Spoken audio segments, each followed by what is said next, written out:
This is a Chevy Equinox that is capable of cranking but fails on starting.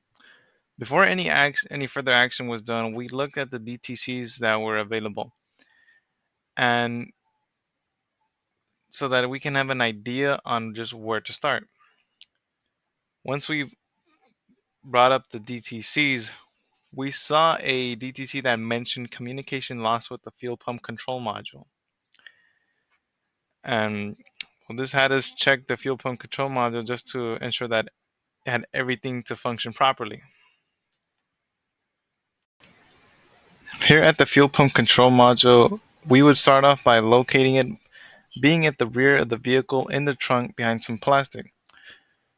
We would first create easy access to the module by removing the plastic, and then we would remove the cover on the connector itself so that then we could perform the back probe of the fuel pump control modules to see the powers and grounds are fine.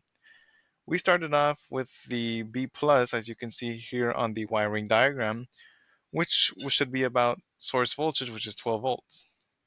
Although instead we were getting about 7 volts, which says that there's probably something going on further up the power side that we got to check that's creating this voltage drop.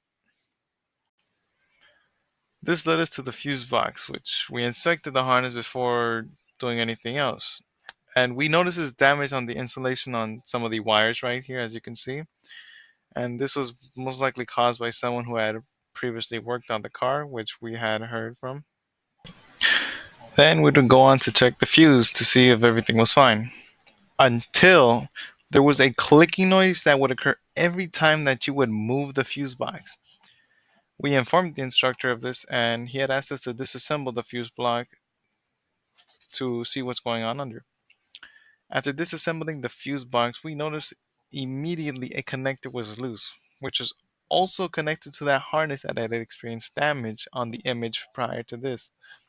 We inspected the problem, and after informing the instructor, we were then tasked in spraying some electronic cleaner on the connector and probably putting it back into place and assemble everything back together. After this, we would then check the fuel pump control module and notice that the full 12 volts are now reaching the module. This led us to attempting to start the vehicle. Before this, we had already installed a fuel pressure gauge and placed the key in the run position, which created the pressure we were missing in the beginning.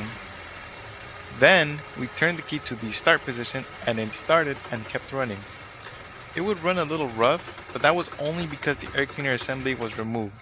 Otherwise, once we reinstalled the air cleaner assembly, it ran perfectly fine, and we cleared the DTCs and it did not return.